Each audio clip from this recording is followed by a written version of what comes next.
Let me start by saying thank you to everyone. I am delighted to be here and to be able to talk to you all about my work and its implications for some of the critically important kind of day-to-day activities that many of you do in working directly with children and adolescents who may have been exposed to some type of trauma or who may have suffered some form of violence, exposure, maltreatment, or abuse.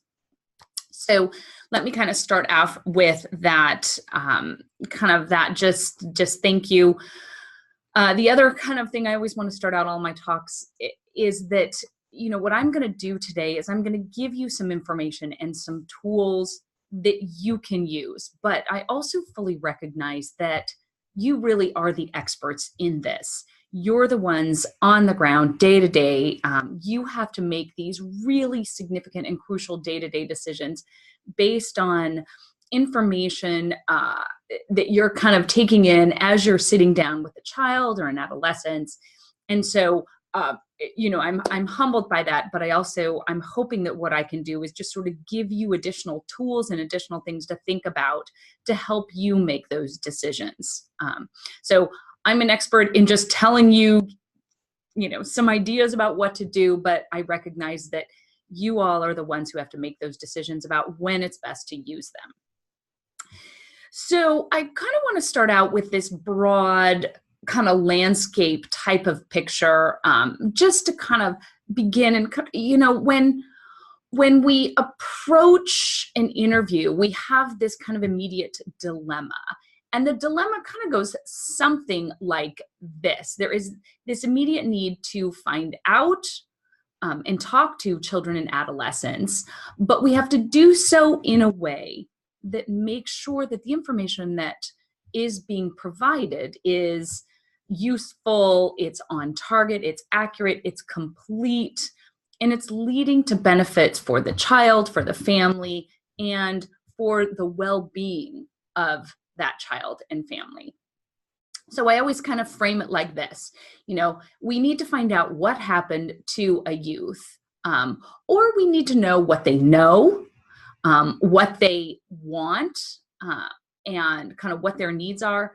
And we need to do this in a way that ensures that what youth tell us is complete and accurate. Now, this is kind of your big issue on a day-to-day basis, and lots of scientific research has addressed these very issues. Literally, if you ever wanted to go in and look for it, you could kind of go into Google and you could try to look up children's memory, children's narrative capabilities, children's eyewitness capabilities, and you will immediately be kind of confronted with hundreds and hundreds of studies. And you could try to look over all of them. I never have, and I do this for a living, but it's really hard to look across this huge landscape and kind of distill it into what are some core components or pieces of information that are consistent across these hundreds and hundreds of studies to figure out the best ways of doing just this. So what I wanted to do today is kind of look across these hundreds of studies and just abstract some of the basics. And so what I'm going to do is I'm going to go through some of these basics of these best practice guidelines. And what I'm not picking out everything, but what I'm trying to do is I'm trying to pick out some of those core pieces of information about what you can consider and what you can control. And so, if you go into an interview and you don't know anything else, these are some really just helpful basics that can help you guide what you are doing. And the kind of three general domains that I want to talk about is I'm going to talk about age, type of support, and then age, type of question, and then support. And I'm going to talk about these basics. And what I'm going to do is I'm going to kind of span across these. I'm going to talk about children and adolescents because some of these basic best practice guidelines apply across age. On the other hand, there are also important age-related considerations that you also need to take into account. So I'm going to try to kind of go back and forth between what applies across age. I'm going to give you some examples, but then also how age itself may further shape how much children are reporting and how they're responding. So when you start with age, I mean, I'm not going to tell you something that you don't know. I'm just going to kind of remind you about a couple of brief kind of components of age that are really important to consider. So first of all, and in fact, I think this relates to at least one of the questions that was emailed about a week ago. It's young children can remember events. They can describe their experiences. They can answer adults' questions, but their reports tend to be a little more limited and brief. And so they do know about past events. They can talk about them. Sometimes they say more than we want to, and they remember more than we want them to. But the reports tend to be brief and incomplete without some additional guidance from an interviewer or from an adult. Now, how you do that guidance then flips to kind of this idea of types of questions. How do we do that? But it's not the case that just because children are young that you have to completely discount anything they say. Now, with age, children gradually provide more detail about their experiences. Again, that's something you all probably see in your day-to-day encounters. It's also, though, not just the case that it's more detail, it's also more structured and ordered. So you tend to start to see this logical structure in the information that children provide. So when young children are providing information, it might not be in this sort of logical first, second, third, fourth order, but with age, children will naturally do that. There's also just this general decrease in suggestibility. So children become more confident and comfortable stating what they know, and they're not as easily manipulated by others. Now, that doesn't mean that suggestibility ever drops to zero, because it doesn't. You can manipulate even adults, but it does decrease with age. And finally, what is actually somewhat interesting is that with age, you actually will see an increase rather than a decrease in children's use of kind of "I don't know" responses. So what happens with young children, and anybody who's spent a lot of time with them know this, young children actually know everything.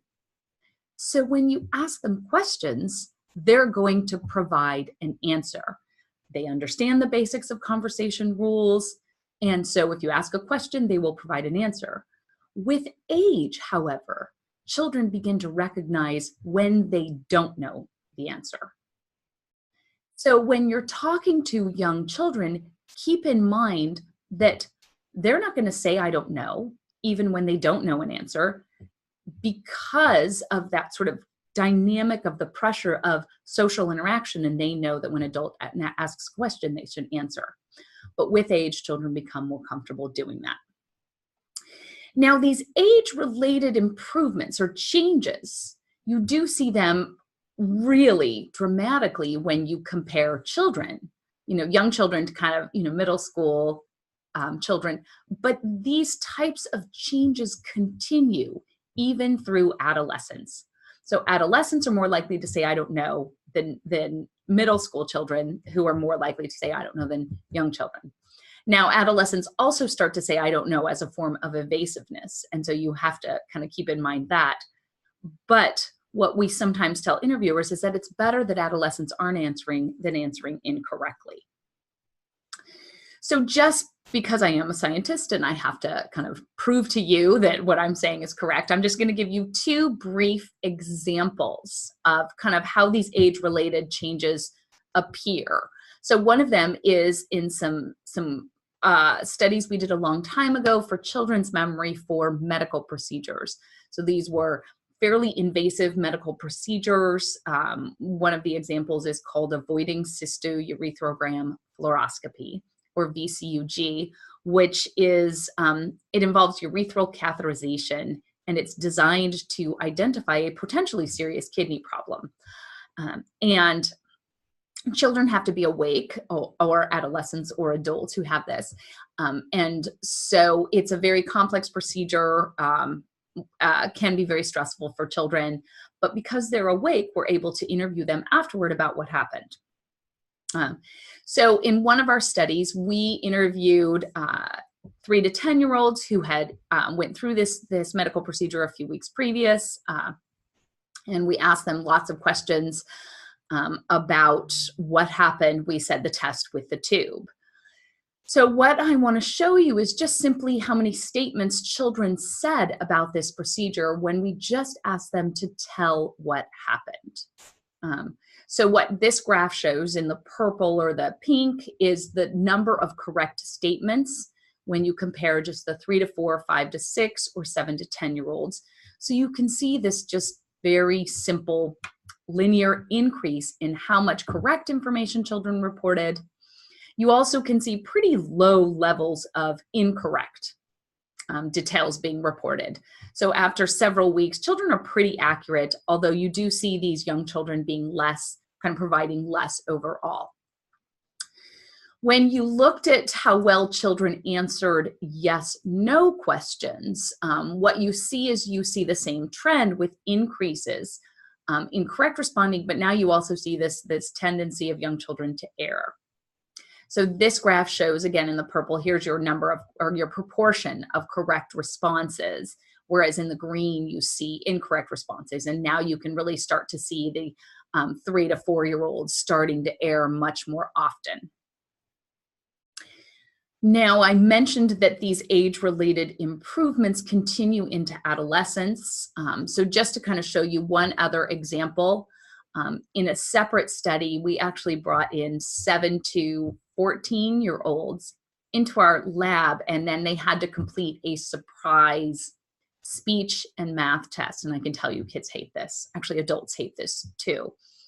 And they had to do this in front of 2 very serious observers. So we were really designing the context. So it was kind of a high arousal test-like situation that was fairly arousing to children across age.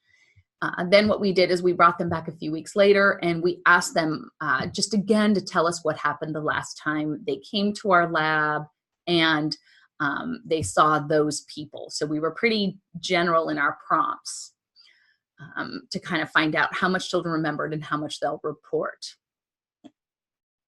So what this graph shows you again is just the number of correct details broken down by these different age groups, 7, 8, all the way into we had a young adult sample. So what you can see again is this kind of increase in how much information kids are reporting, but you see that even those 14-year-olds aren't at adult levels. So they still aren't providing as much as adults typically do. So what you can also see though here is that when you just ask kids by the time they're 7 to 8 years old, and you just ask them about what happened, they really are highly accurate. So you just see very minimal amounts of incorrect details provided across these age groups. So their accuracy is very high, even though they're not saying as much as older, kind of as adults are, even at this kind of mid-adolescence range.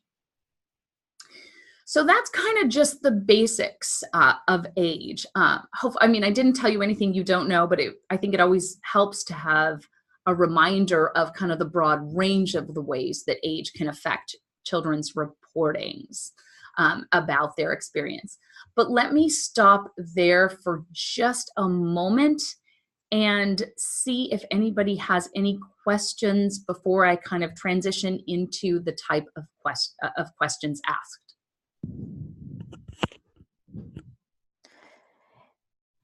If anybody has any questions, they can type them in the little Q&A bar, and we'll just give you a moment just in case there are any questions right now. Oh, good. See, I can take a pause and drink coffee. See, all is well.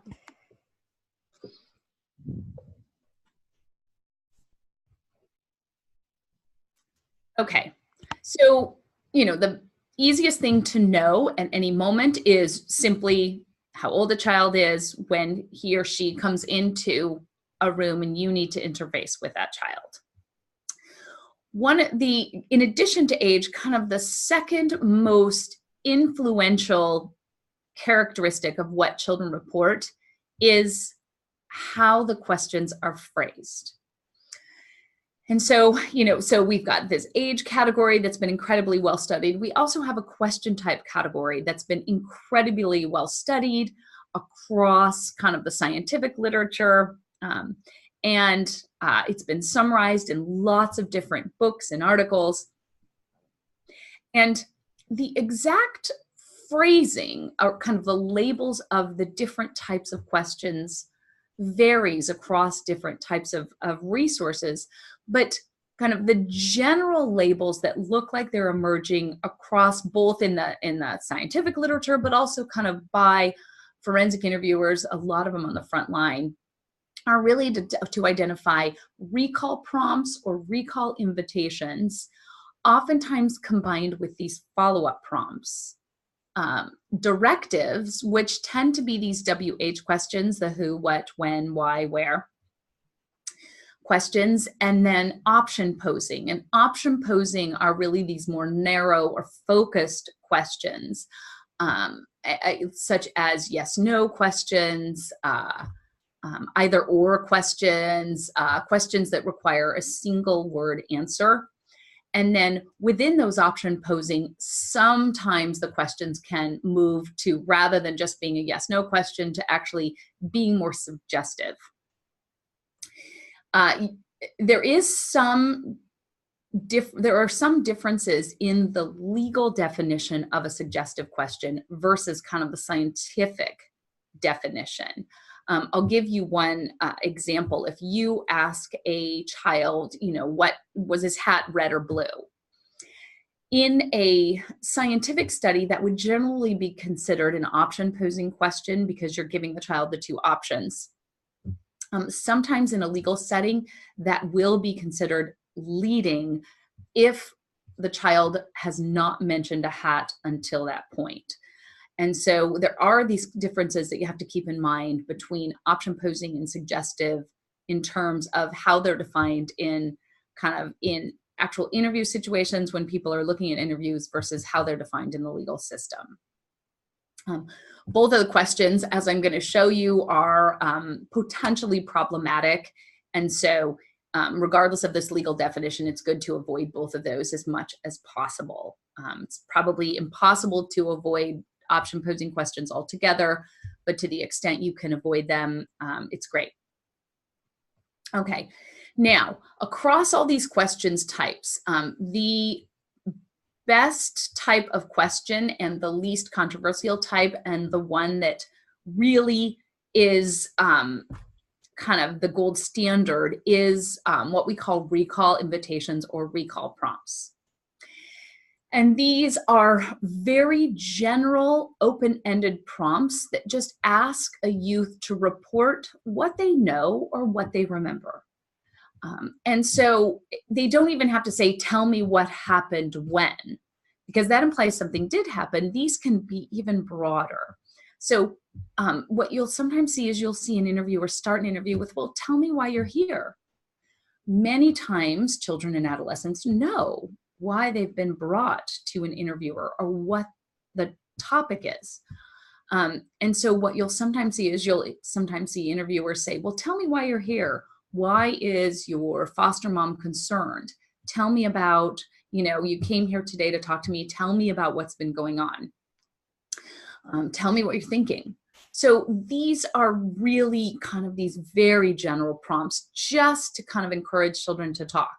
If children know why they're at a location and why they're at an interview, these may be sufficient to begin the conversation.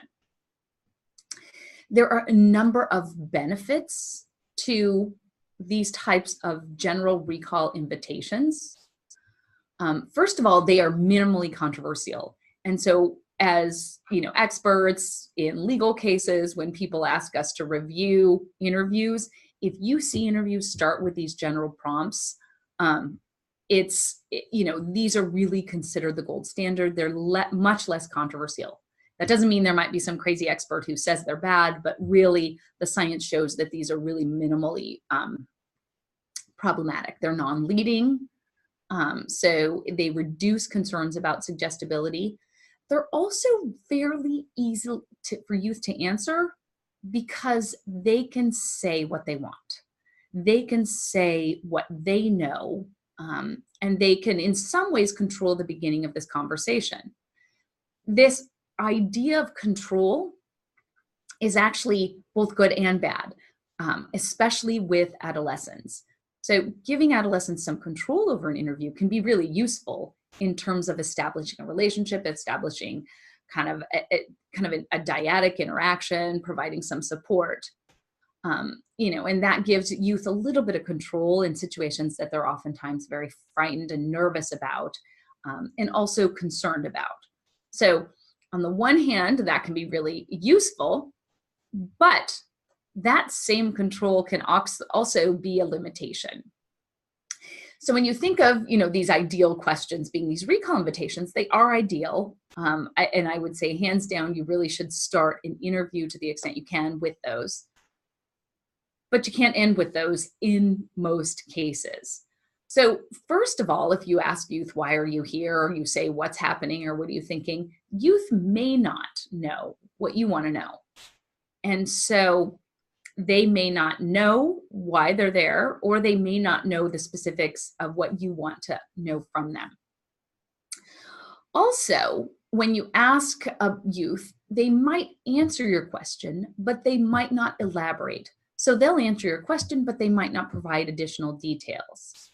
Younger children might not provide additional details because they don't know what you want to know.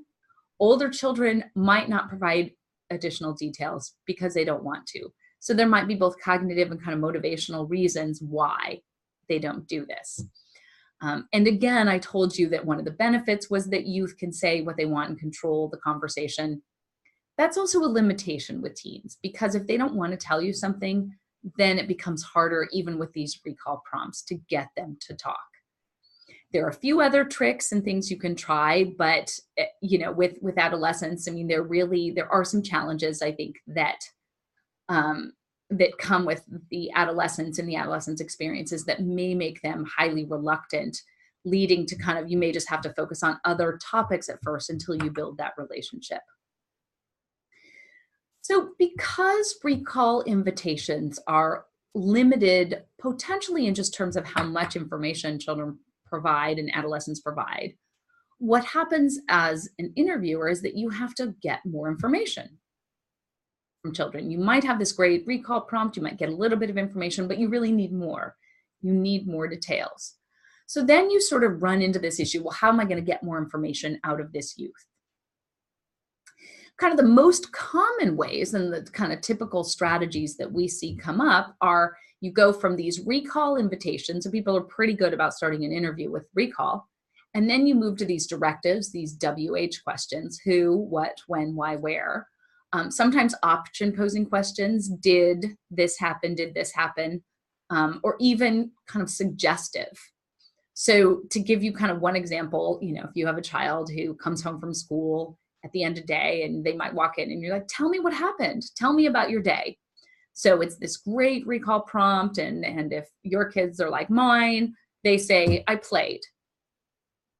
Now I'm sure more happened than they just played at school, but they just answered my question. They provide some details.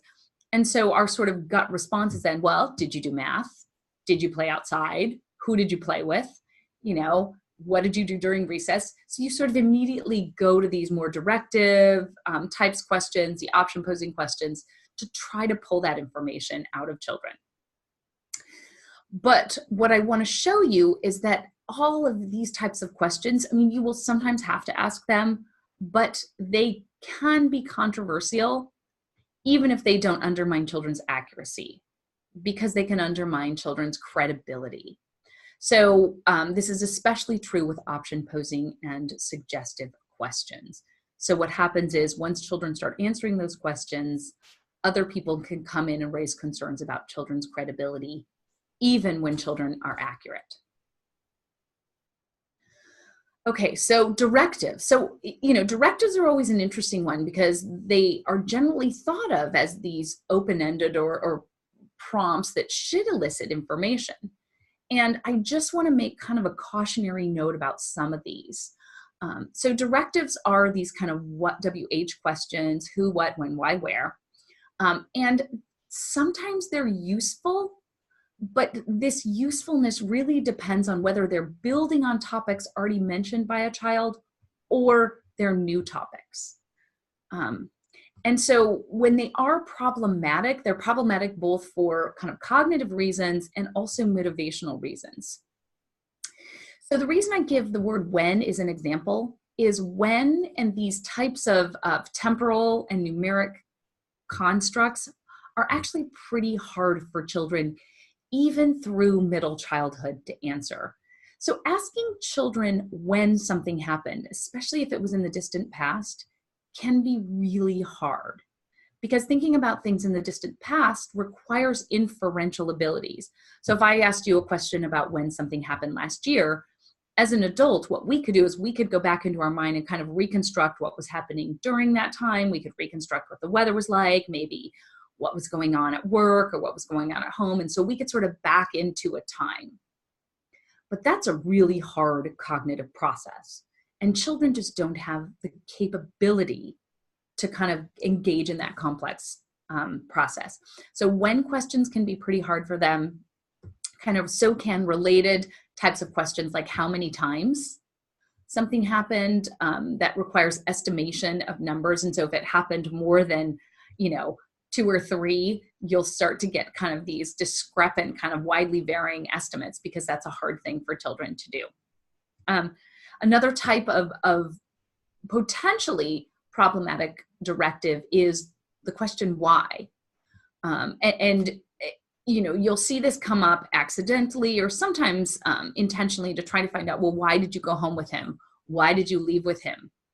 And those can be difficult for children and adolescents to answer for motivational reasons. Number one, they might not remember why in the moment. They might be embarrassed. They might not want to tell you why. It also requires that they're thinking about not now why they think they did, but also thinking back to what happened in the past. So again, another level of kind of complex inferential processes. So why questions can also be a bit challenging for children and adolescents to answer. Option posing and suggestive questions. Some examples of these are yes, no questions, forced choice questions like either or close-ended or short answer questions. Either or questions are really interesting because children sometimes have kind of a recency effect, so they'll always pick the last option when you give them a choice, or they'll only pick the first option. So if you ask a couple of these, they'll just kind of keep defaulting to one or the other without really thinking about both options. Suggestive questions are sometimes very obvious when there is some type of tag on the end, where it's you were really scared, weren't you? Yeah, I bet that was really frightening, wasn't it? So you're implying via this tag what the answer and the direction of the answer should be. Those are considered suggestive, and they will lead to increases in errors. Other types of suggestive questions can be a little more subtle. So to say to a child, did he rip your shirt on purpose or on accident? That presupposes that the shirt was ripped. And so if you don't know that a shirt was ripped, then asking this question, no matter what the child answers, a no answer to a child could mean, no, my shirt didn't rip. But it could also mean, no, it didn't rip, or or it might mean, I don't know. Likewise, any on purpose or accident implies that it happened. So it's a really complicated, potentially kind of question when there are these suppositional components to questions. So certainly when you look at option posing and suggestive questions, I showed you a graph earlier showing that 3 to 4-year-olds were especially susceptible to erring when you ask these types of questions, just to kind of show you that this susceptibility extends into adolescence. I pulled one kind of classic study which actually compared delinquent and non-delinquent youth. These were adolescents ages 12 to 17. and where they included the number of errors to these suggestive questions, but also just when you ask them multiple times, kind of this idea that when you ask something multiple times, kids will change their answers. And they were looking at kind of the rates of errors between delinquent and community samples of youth. And when we think of these community samples and these delinquent youth, we might think that, oh, the delinquents they're pretty savvy, they've been through this before. But what this shows you is that when you look at the number of errors, I think the max was 14, you see that delinquent youth actually sometimes make more errors and are more prone to kind of changing their answers, these suggestive questions, than community samples of the same age kids. So despite being embedded in the legal system, kind of having this history of contact, and sometimes even presenting themselves as being pretty savvy, what you can see is these delinquent youth are having actually more trouble than community matched youth in terms of making errors in their responses. So suggestibility exists all the way through adolescence, and including in populations with pretty extensive legal contact. So I've just told you we don't really want to ask directives. We don't really want to ask these option posing and these suggestive questions. So what do? I mean, if children don't answer the recall invitations with sufficient detail, you have to go to something. So what do you do then? Well, there are some alternatives, and these are effective, that can be effective at pulling out more information in a way that is less controversial and less likely to raise concerns about credibility. And so one of the really effective way is to use these follow-up prompts. And these are incredibly valuable. And what they involve just, if you can get one piece of information out of an adolescent, out of a child, it's just saying, oh, you said you played. Tell me more about playing. So you're taking information that a child or an adolescent reported, and all you're doing is you're asking them to elaborate on that information. These are pretty minimally controversial. They can't be considered, they're not considered leading because the child's providing the information first. You're just asking the child to elaborate on it. They're also kind of less direct. So if the child's feeling pressure or kind of nervous or has motivational concerns, these are actually indirect ways of getting the child to say more. They also suggest that interest, because you're saying, okay, I'm interested in this, tell me more about that, and support. And finally, they can begin, for you as an interviewer, if so long as a child's providing some information, you can begin to gradually guide the interview toward the content that is most of value to you. So if you have an adolescent that just says a few pieces of information, you can pick, you said, oh, you told me that you spent the weekend with your cousin. Tell me more about the weekend, what you did during the weekend with your cousin. So you're already narrowing it into kind of what you did and tell me about, or you could say, tell me more about your cousin. So you're already beginning to guide a child by building directly in a non-leading manner on information the child reported.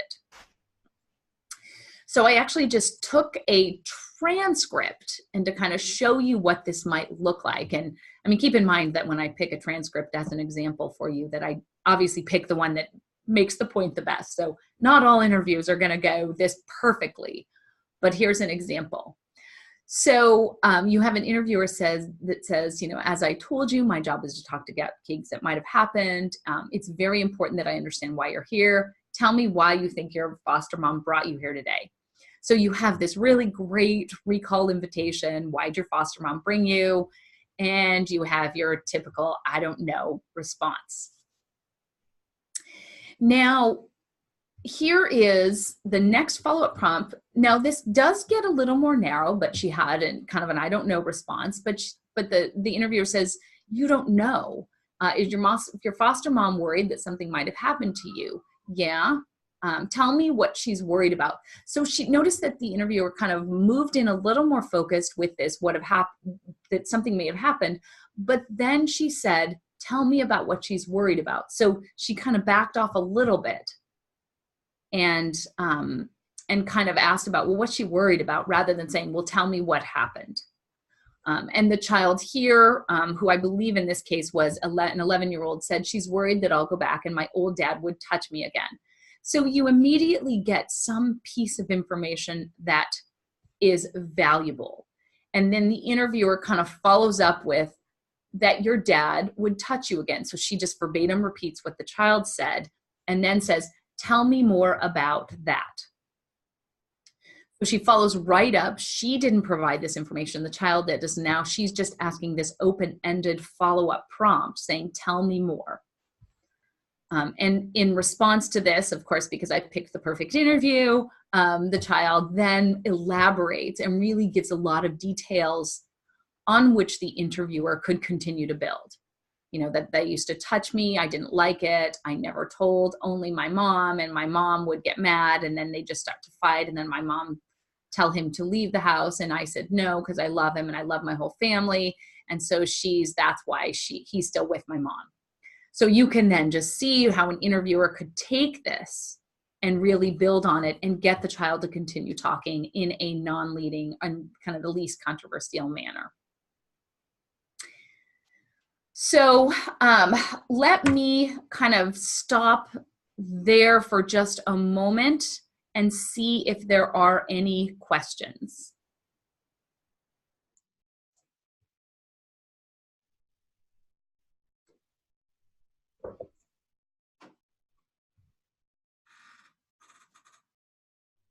Okay.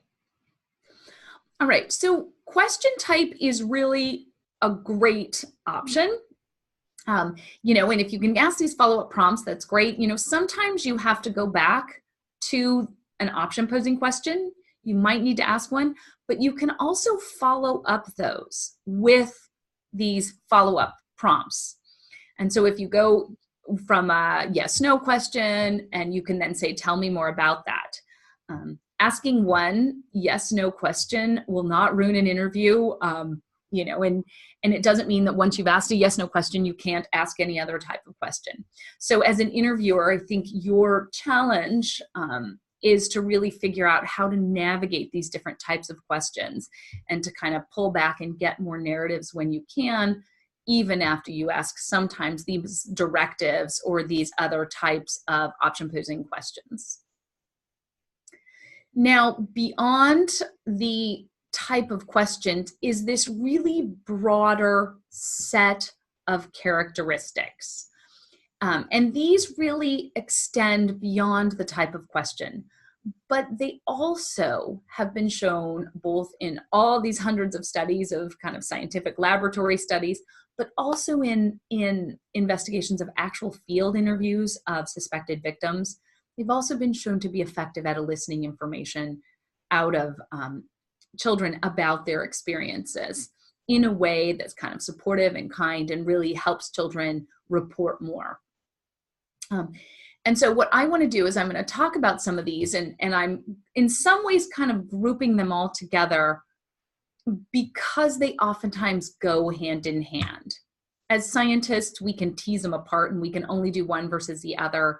But I think you as an interviewer, when you're thinking of an interview, you really want to have a toolbox of strategies that you can use, both in addition to just thinking about the actual type of question. You want to have these other types of behaviors and contextual influences that you can rely on to help you pull information out of a child. So the ones that I'm going to talk about are implicit encouragement, kind of rapport building, and supportive interviews. Broadly, these could be considered the context of an interview because they're not really about the specific questions themselves. Again, they oftentimes go hand in hand, but I'm going to kind of break them up. They also tend to be kind of contextual characteristics or features that interviewers do naturally.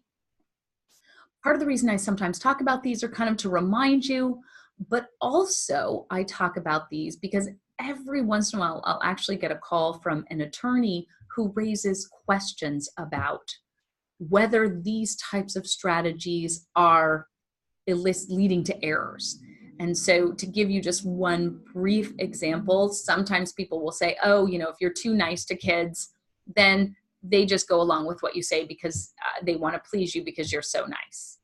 So implying that supportive interviewing can lead to errors, which is just simply not the case. And so, you know, so not only am I kind of giving you some reminders, I'm also telling you that if anybody ever raises that question for you, you can just call me and I will give you the science, I will give you the information that you can go use to kind of rebut that sort of argument.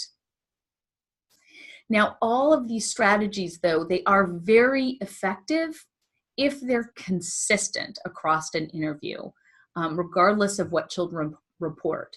So you could see something like supportive interviewing if you're only supportive if a child's telling you about abuse, for example.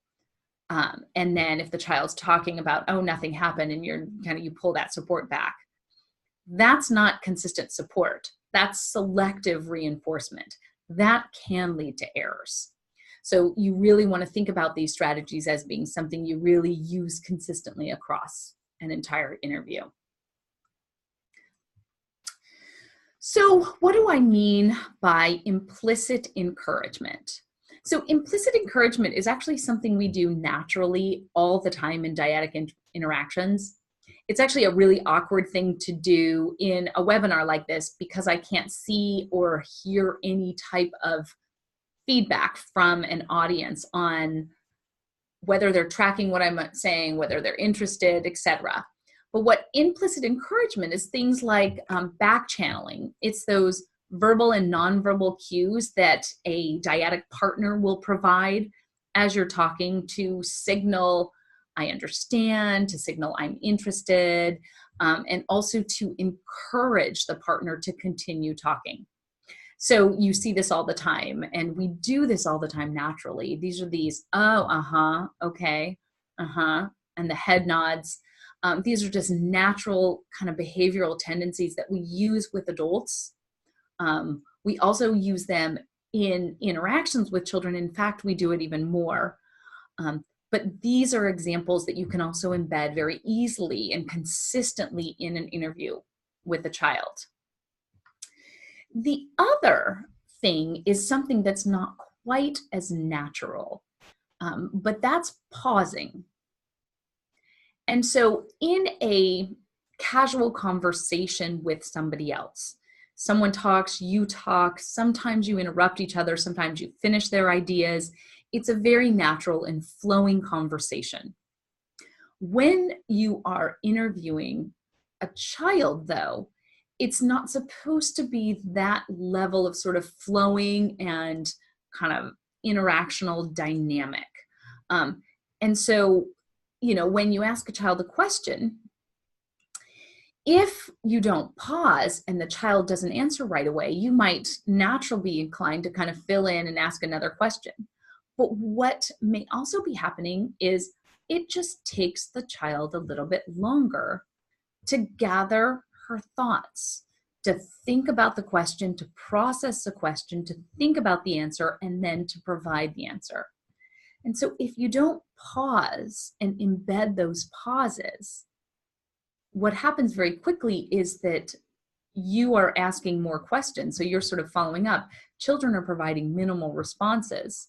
They're also being reinforced for those minimal responses because they're learning if they just say something really quick, you'll ask another question, so it's easier. So what we always tell interviewers to do, and we do this in our lab, we do this when we're kind of training forensic interviewers, is just pause after you ask a question. Give children a chance to process the question and to think about an answer and to begin answering before you follow up with the next question. And so that's something that's not quite the same as what we do in natural dyadic interactions, but it's a really valuable form of kind of this implicitly encouraging children to say more about what they're thinking and what they know. Um, so I have just a couple of examples of this. We've actually looked at this back channeling and implicit encouragement across different types of samples and studies, and we do find that it is beneficial. It doesn't look like it's as effective with younger children, but with age, these strategies become increasingly valuable in terms of getting children to say more. So here is one example, and this is just where we went into a school and the children engaged in this baking activity. And then about a week or two later, we interviewed them. Children were 4 to 9 years of age. And so we had a control condition and then a back channeling condition. When we looked at just the amount of detail provided, what we found is that with younger children, it's really this back channeling wasn't helping as much.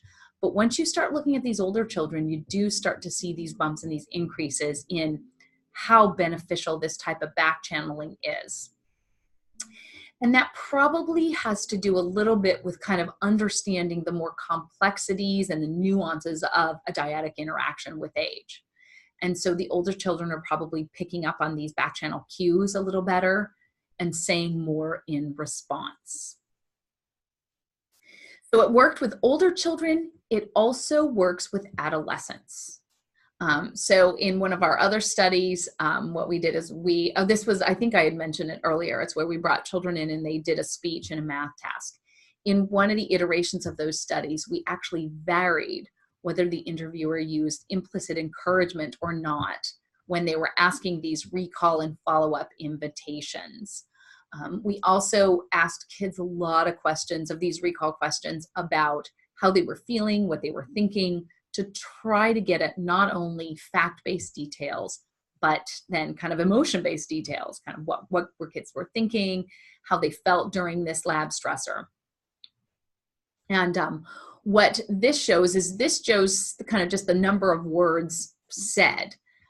In the control condition where we didn't include these back channels and pauses and the implicit encouragement condition. So what you see is that it's just under 500 to going up to over, just under 600 words just by changing whether or not you use these very simple strategies. You're getting a lot more out of even adolescents. I should also note that these types of strategies are only effective if they don't also lead to errors. I mean, if you're getting kids to say more and then it's just more and they're making things up, that's not beneficial. But in both of these studies, we actually looked at the number of kind of incorrect details provided. And so virtually everything provided by children in this particular study was either correct or it was about their thoughts and feelings, this kind of evaluative information. Only 2% was incorrect, and it was the same across these two conditions. So this implicit encouragement is just a way in this interview context to kind of embed behaviors that will encourage children to say just a little more. And if you can get them to say just a little more, then what you can do is you can then kind of go back to these follow-up prompts and ask about those details. So they can really be used in conjunction with one another. Now, I talk a lot about this implicit encouragement and follow-up prompts as being beneficial. I also want to make the point that you don't just start these when you are kind of asking about the substantive details. You're asking about kind of the target or the alleged event. These are really strategies that, and I said they should be used consistently throughout. They should really start in rapport. And so, interviewers know that it's really important to establish rapport with a child, that we want to make sure that children are comfortable before we move into these more kind of arousing or potentially stressful topics. So interviewers are really great at building rapport. But what I want to argue is that kind of how you do that actually matters as well. So if you can use implicit and follow-up prompts, even in rapport, it can have downstream benefits for how much children say when you actually ask them about abuse. And the reason is because this implicit encouragement and follow-up prompts, they're establishing kind of expectations and a way of interacting. So you're sort of setting up a context that will be consistent throughout. They can increase youth comfort talking early on. So you can actually early on get youth to be really more comfortable just having a conversation and narrating. So I want to give you kind of one example of this. And so when we pull out our typical ways of building rapport, and if I show interviewers this and I say, okay, well, let's look at these rapport building questions. Interviewers will look at them and they'll say, oh, how old are you? What day is your birthday? What's your favorite food? What's a food you don't like? You know, what movies do you like? What's your favorite? These all seem pretty typical. I mean, they sound like they're just fine, you know? And so if you saw this in isolation, I mean, this is kind of standard rapport building type of question. And there's absolutely nothing wrong with this type of question. There's nothing problematic about any of these questions. They're all phrased fine. But what you can also see is that they're all asking for pretty short answers from kids. And what I want to do is I just want to contrast this with a different kind of rapport. And this is really this narrative rapport building where you're embedding follow-up prompts and implicit encouragement in rapport. And so you begin again by saying, you know, I want to get to know you better, but instead of then going to like the how old you are, it's like, well, tell me about some things you like to do. So you begin rapport with an open-ended question rather than with this kind of these more closed-ended questions. So it's this general, almost recall-like invitation. And the child provides an answer. You know, I like to play baseball. And in this particular study, then the interviewer pauses. She provides this back channel, and you pause, and the child fills in the gap. Because children don't like to hear pauses. And so if you pause, they'll usually fill it in. Then the child goes on, I like to play with dogs, and the interviewer's, you know, pausing and saying, and I like to play with my sister. And then the child says, look, I'm done. I'm not telling you anything else. And so the interviewer then goes right into this follow-up prompt. She says, oh, you said you like playing with your sister. Tell me more about that. So even early on, what the interviewer is doing is she's establishing this kind of way of interacting and kind of an expectation about an interview. And she's certainly encouraging the child and expressing interest. But all of this in combination, when you do this narrative rapport early, it actually will increase how much children say later. So you're not just establishing kind of a better relationship, you're actually training children in some ways on how they should be answering questions in general, and that training will extend across the interview. Now, with adolescents, I mean, I'm showing this about children, you know, and certainly if you ask kids about, tell me about things you like to do, and or how old are you, what's your birthday, what's your favorite food, you'll get adolescents to answer, but it may not be the kinds of answers you want. And it may be instead that what you have to do is you have to change the content of the questions a little bit and really think developmentally about what might be more of interest to adolescents. You know, tell me about things you like to do. What do you do with your friends after school? You know, tell me more about that. Tell me more about where you hang out. So with adolescents, you shouldn't abandon implicit encouragement or kind of this idea of narrative rapport. Instead, it may just be that the content of the questions has to vary in important developmental ways. All right, any questions about that?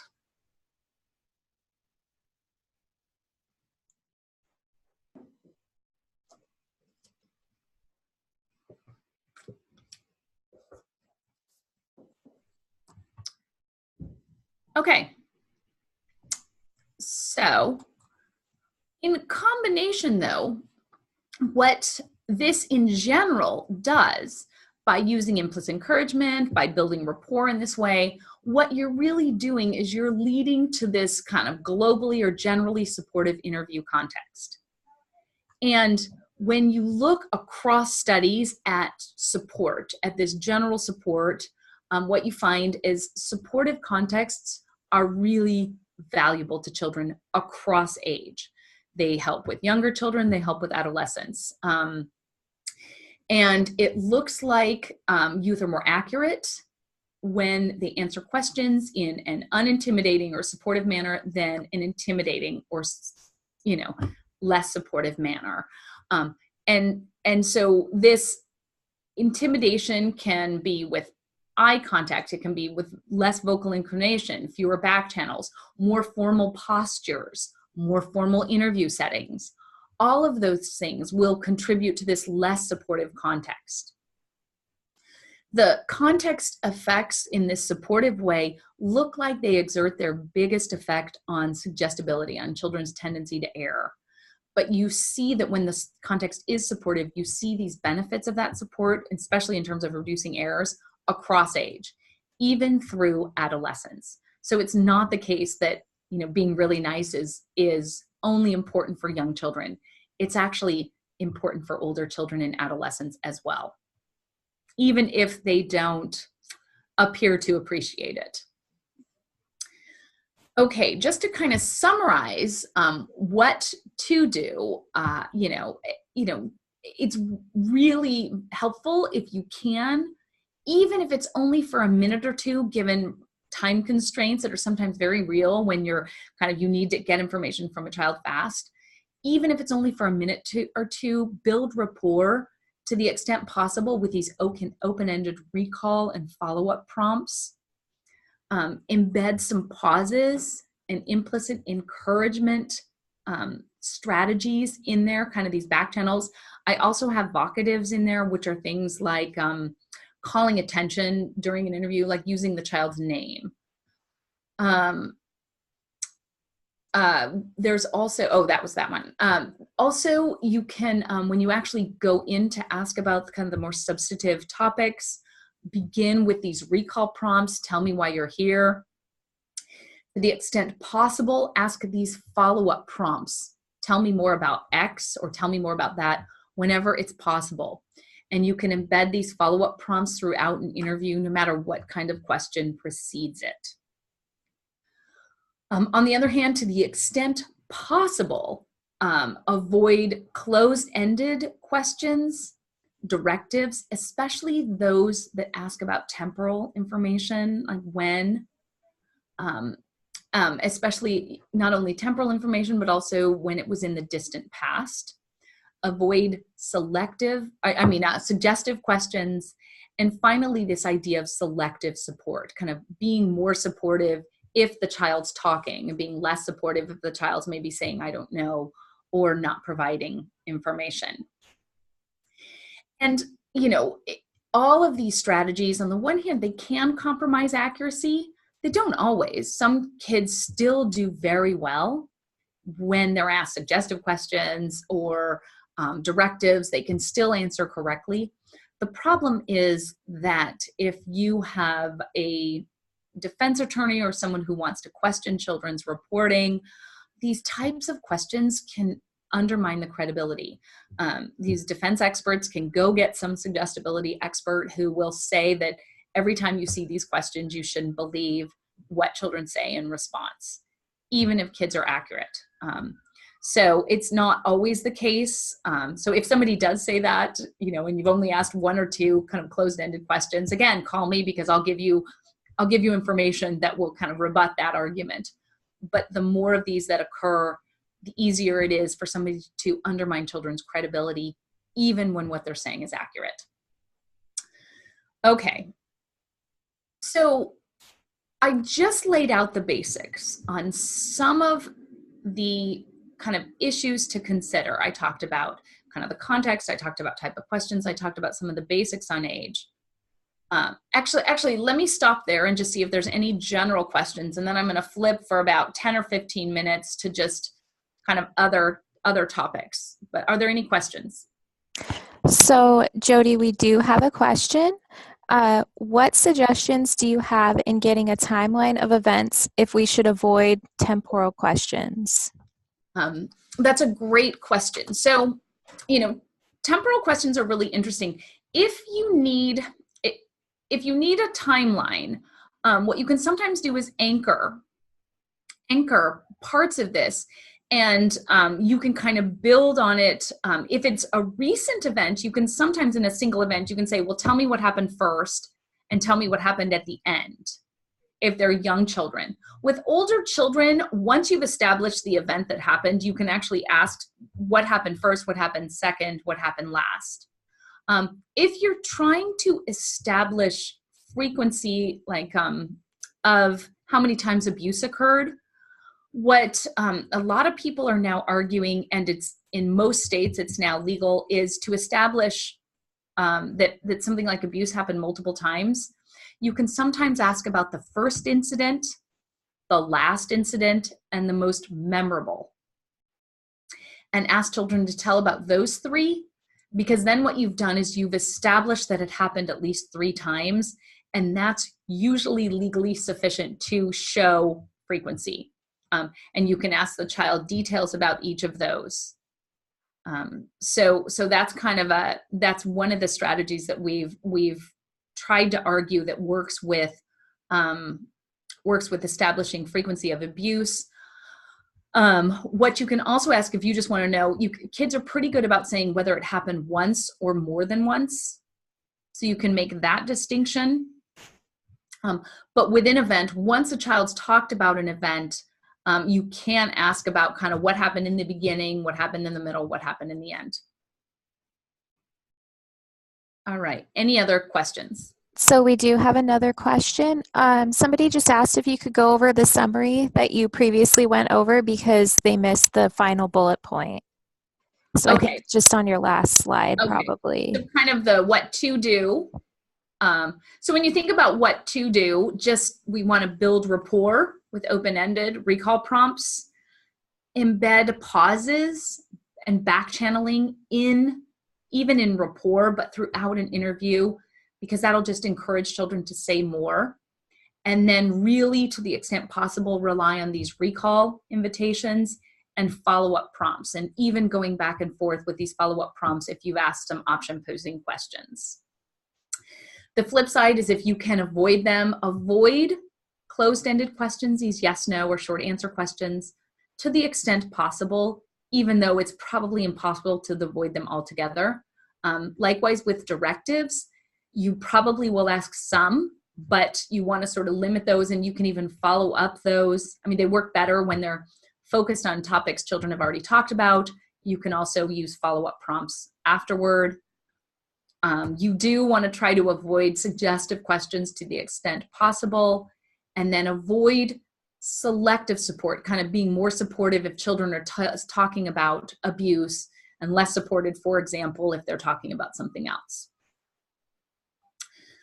Okay, so when you have these best practice guidelines, what I want to kind of transition first for a few minutes is this, I think, really interesting topic, and I'm going to frame it as trafficking victims, but a lot of these considerations also apply to adolescent victims as well. So these best practicing guidelines, I want to say they do apply across the board. So when you think about trafficking victims, you want to apply these basics, but then you want to kind of really overlay on those basics some other considerations. And we've just begun to kind of really try to understand what are the best strategies with these CSEC victims. I've been talking to a lot of people about this, and we really don't have a great handle on it. But because we're starting to really focus on this, I wanted to kind of bring this up as well. So when you think about trafficking victims, again, you still want to build rapport. There's pauses, there's all of those. But you also have to take into account a couple of other things. One is their relationship to the perpetrator. That this is a really complicated relationship, that they were oftentimes manipulated, both psychologically coerced or pressured into this relationship with the perpetrator. Sometimes they feel strongly connected to the perpetrator. They feel loyal to him. All of those factors need to be taken into account when you're conducting an interview. In addition, most trafficking victims, by the time they're picked up and they're in interview situations, are adolescents. So you have the whole overlay of just normative adolescent processes, which come with this desire to be autonomous, to be responsible, to be independent, to make their own choices. That just typical adolescent dynamic is also brought into an interview. You see the same thing for those of you who've done these interviews when you have adolescents who were seduced or manipulated by online or offline predators. You see some of these same dynamics that'll play out in interview settings because they might fully believe that the perpetrator loves them, that this is a romantic relationship. So, that's especially the case, again, with this adolescent autonomy. In addition, though, for trafficking victims, it's really important because many of these victims are not initially picked up as victims. They're oftentimes identified by the police as suspects. So the police may or may not even be aware of their status as trafficking victims. They might be questioned about delinquency, gang activity, some other type of kind of criminal activity. And so they're not even initially questioned as a victim. They're questioned as typical adolescent and adult suspects are, which leads to a very different type of perception and relationship that can affect adolescents' reporting in really influential ways, even when it becomes known that or believed that they're suspected victims. So you want to switch that whole dynamics. But what happens is these really shape how they respond to interviewers, be those interviewers from social services, forensics, or police. We don't know a lot about what trafficking victims look like in interviews in the US. We're just pushing in that direction right now to really try to understand the dynamics of these. There have been a couple of empirical studies. One of them is with international victims in Sweden, which have kind of different characteristics than a lot of the domestic trafficking victims that we see, for example, in Orange County, but in other counties across the US. In one of these, the only studies, what they did is they actually coded whether questions were both recall and directives versus option posing, and then whether children actually provided useful information or were evasive. And what this shows you, if you look at that 18%, it looks like kind of, I guess here, it looks like if you just look at that 18% that these trafficking victims were more evasive to recall prompts. So kind of undermining this idea of recall prompts are better. And I've seen this study used once, and I do want to say that just because this is one study, that this does not mean that option posing questions are better with trafficking victims. Option posing questions are still going to undermine their credibility, which will create mistrust that has just enormous downstream consequences. So definitely don't, with trafficking victims, think, oh, I can just ask option posing questions because recall questions aren't as effective. Because when you actually look at this particular study, it looks like it's more than just recall questions. It's actually the content of the questions that looks like it's really important. So let me show you kind of in the Sweden sample what types of recall prompts led to more versus less evasiveness. So when you looked across all the questions, what it looks like is questions about context and peripheral details will elicit more information even from these trafficking victims, at least in Sweden. So these are questions about where they lived, how long they lived there, where they had moved, friends and contacts, how the trafficker kept track of each other, things like Instagram accounts, Snapchat, etc., who manages the finances or purchases. You can also do way back sort of how a trafficker met the trafficking, how the trafficker and the trafficking victims met, and what he's like. Like, does he have a family? Does he? So you can sort of indirectly get at a lot of information. Now, in many cases, when we've talked to police and attorneys, this type of information is incredibly valuable to building the case. You can identify a perpetrator, you can identify a set of perpetrators, you can see patterns of interactions that can actually build the case and lead to the charges. So just because these questions aren't about trafficking sexual acts per se, doesn't mean that these types of topics aren't really valuable. They also are establishing a relationship, and they're establishing kind of an interest in what victims are saying. In these interviews with this sweetest sample, when you looked at the recall prompts that led to evasiveness, these were the questions where you were really trying to get at the specifics of the sexual acts per se, both with the trafficker, but also with the solicitors. So when the questions get that focused, it looked like that was when the recall questions led to these evasive answers. Also, questions about violence and force, those types of questions seem to lead to more evasiveness. Some of that may have to do with this kind of adolescent autonomy. Adolescents don't want to feel like they've been manipulating their victims. And so when you ask sometimes about these, experiences of violence, that might lead them to shut down a little more. Also, details about feeling. How did you feel when it was happening? So this goes back to this, some of these directives. Victims may not know. They might have really conflictual feelings, especially if you think about early in a relationship and then they were manipulated. So, those types of questions can lead to more evasive answers, at least in this particular sample. Finally, if questions about the boyfriend relationship, the current relationship and the romantic relationship between a trafficker and a victim, those in this sample also led to these greater evasiveness of responses. So I think, with trafficking victims, right now, if I had to sort of summarize this, we really don't know a lot about how best to question them. What we do know comes from a very limited set of studies, but these best practice guidelines still apply. So we want to think about maybe the content of rapport might differ, maybe the content of the questions and kind of the topic of the questions should vary, but the phrasing of the questions should remain the same. So recall prompts and follow-up prompts are really still ideal, even if you're asking about these broader range of topics.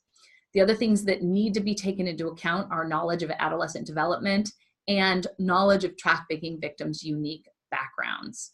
And I think right now that's that's the best we can say from, I think, a pretty, solid ground on what we know about how to interview these kids. As we learn more, as we start to look at how they are interviewed and what looks like it's effective, I think we'll be able to give a broader range of tools. But right now, it looks like these best practices guidelines apply. At some point, we might be able to add some more suggestions. And so with that, I'm going to open it up to questions. But what I also did is I looked over the questions that people had sent, and I made a list of some different resources. So by all means, you are all welcome to email me at any time. If I don't respond, please just send me a reminder. It just means I got lost in my email abyss that sometimes happens. Tom Lyon, who probably many of you know if you're in Southern California, he's a law professor at USC who does a lot of trainings. He and I have collaborated on a lot of this work for about 15 years. He has a 10-step forensic interviewing protocol that is widely used. It really embeds a lot of the recommendations that I've talked about. He has a version that's available in Spanish.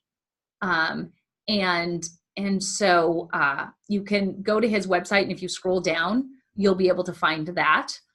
I did a bunch of workshops last year in South America, and so I have other resources that are translated into Spanish that I have on my website. If you ever you can Google my name and get to my website. And there are resources in both English and Spanish from my lab.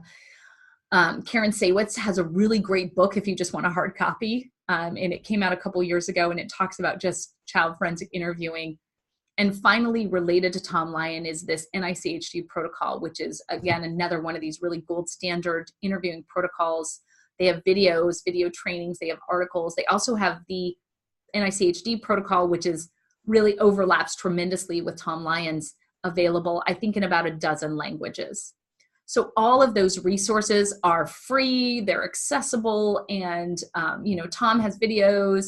So there's lots of this really useful information, I think, that can be very helpful as you're trying to think through just different strategies and different approaches that you can add to your repertoire to help you kind of, find out information from kids in the best way possible.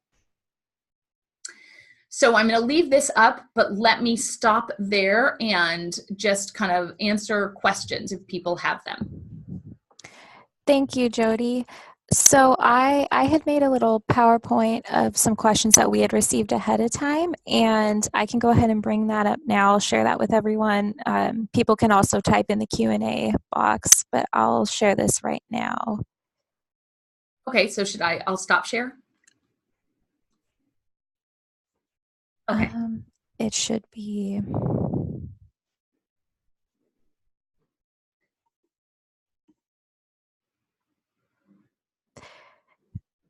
All right. So our first question, when adolescents have shame around the incidents, they're reluctant to disclose the details of abuse. What are the best questions that can help them disclose elements of the crime? So that's a great question. What I would say is to kind of, think about which elements are actually crucial, because sometimes what you can do is you can build in indirectly. And I'm going to use that Sweden example where if you can ask about kind of context, peripheral details, relationship-oriented questions, tell me about this. Sometimes what you can do is you can indirectly start to get a child to talk about some of the details without going right in and asking about the kind of the abuse per se. So I think with adolescents, I think that's one strategy, is to kind of hit a lot of these context and peripheral details. Another one is to kind of make sure that if an adolescent has already told you about some of the details, I think what you can also do is you can also have a conversation about how kids, adolescents, and even adults can be manipulated.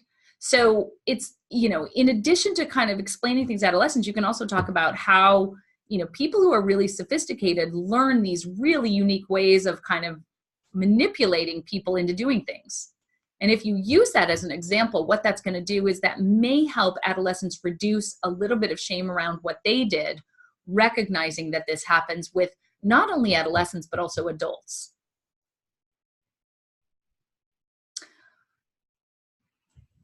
All right.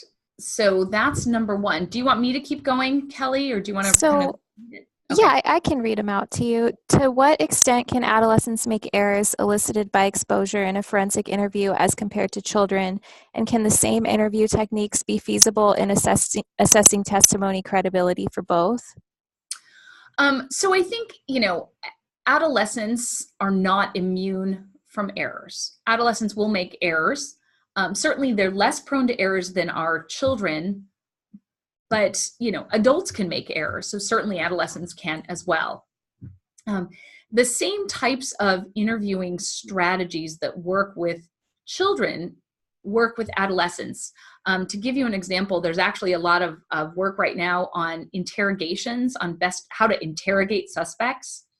And the same ways that we are promoting and talking about how you should interview children, they're actually now saying, building rapport, using open-ended questions, pausing, that those types of strategies actually can get, individuals being interrogated to say more, and to say more in a way that's accurate. So, I don't think that the strategies that we talk about with children are unique to children. That those really span across age, even though some of the nuances will probably vary. And certainly if you want to, assessing testimony credibility in some ways is a separate issue. assessing credibility of a testimony is really evaluating what's the likelihood that the information children report is correct. And I think, the best way we can do that, both with children, but also with adolescents, is really to look at, what the context was surrounding how the information was elicited. In some ways, we can look at what happened beforehand, to what information was a child exposed beforehand, but that's a really difficult situation unless we have documentation. But certainly we will look at the context surrounding the interviews to look for, was there selective reinforcement? Was there a high number of suggestive questions? And we'll look for that the same as children, the same in interviews with children that we will in adolescents. Okay, so our next question, to what extent can adolescents be educated about symptoms of child abuse or trafficking without tainting their testimony?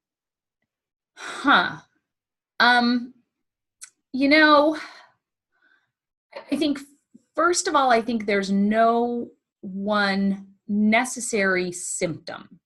So one of the tricky things is when a child or adolescent has been exposed to any form of abuse, including trafficking, there is no one symptom that might emerge. The kind of easiest example is there were these classic ideas that bedwetting was related to sexual abuse. And the problem with telling kids, bedwettings because of sexual abuse is that bedwetting occurs for lots of reasons, not just abuse. Bedwetting is not indicative of abuse. It may occur as a result of abuse, but it may occur as due to a lot of other things. So I don't know if you want to educate children about the symptoms, kind of, if this happened, you might have been abused. I think what you can educate adolescents and children about are things like risk for abuse, what to do, how to talk to adults about different things. I think you can talk to adolescents about, what puts kids at risk for being manipulated by adults, what types of situations might put kids at risk. So I think you can talk more about what might place children at risk, or if they have concerns about their family or their friends, who they might talk to, without talking about symptoms. I think you got to be careful on that symptom idea. Does that answer the question? So I think we'll go on to our next one. How does question design during initial field interview impact disclosure in forensic interview? So I'm assuming you mean sort of in an initial context. So if you go out to and you pick up a child and the child says something, how does that impact the disclosure later? I think your ideal in this initial field interview is to kind of keep it pretty simple, document everything, and then I would not tell details in that forensic interview unless there's a very high risk of current danger and the child's not disclosing in that forensic interview. That puts kids in, I think, a different situation. But in most cases, you want the child to disclose independently in that forensic interview. Disclosure, once kids disclose once, they are more likely to disclose again. But with age, they are. The risk with young children is if they disclose an initial field interview and they're pulled out of the home, they are at greater risk for failing to disclose in a forensic interview because they don't really understand the consequences of that disclosure. So if they disclosed in a field interview and it was familial abuse, they're going to attribute that disclosure, they're going to attribute then their removal from home to that initial disclosure. So then if you put them in a forensic interview, they're at risk for saying nothing happened. I think the tricky thing in that situation is you want to kind of keep an eye on, if you do pull children out of the home, where they get placed, because you don't want that familial pressure to recant, to increase, which can then kind of further undermine this forensic interview. With older children, once they disclose, and particularly adolescents, kind of once they make the decision to disclose, they are at less risk for recantation. So they tend to be a little more consistent across those interviews. All right, so for our next question, are there questions a healthcare provider could ask during a routine well-adolescent exam? Oof, you know, I don't think it would be a good idea for a healthcare provider to ask any detailed questions. I think these broad, tell me about things that are happening, tell me about some challenges, I think that's probably as far as I would go, because if you really allow healthcare providers who aren't as well trained as most forensic kind of interviewers and social workers who aren't exposed to this all the time, I think you run the risk of having them ask an inappropriate question. Even if the child's answering correctly, I could just see it undermining the child's report. And so unless you start to really train those healthcare providers, I think I would keep their questions pretty broad without assuming anything. And so for our last two questions, how do you phrase questions for 2 to 4-year-olds in a way that isn't leading? You already kind of went over this, but if there's anything else you wanted to add. No, I mean, I think, 2 to 4-year-olds, I think 2-year-olds are really tough. I think you want to just kind of get a little bit of information. I don't think you're going to be able to get a lot of information from them just based on basic memory development. If there's been a long delay, you do have kind of significant memory fading. So it's not just that they're not very good at reporting, memory fades. So you'll be able to pull out a little bit, but once that memory fades, you can't get a lot. 4-year-olds are really different than 2-year-olds. You can ask these recall questions. You will get useful information. It just may not be structured in a really coherent kind of temporal way. With them, I think it's especially important to avoid these suggestive questions and just really try to get the basics from the recall and follow-up prompts, knowing that that's probably the most you're going to get. Okay, and so for our last question that we have here, how do you account for the impact of values, perceptions, and beliefs about historical or genetic trauma?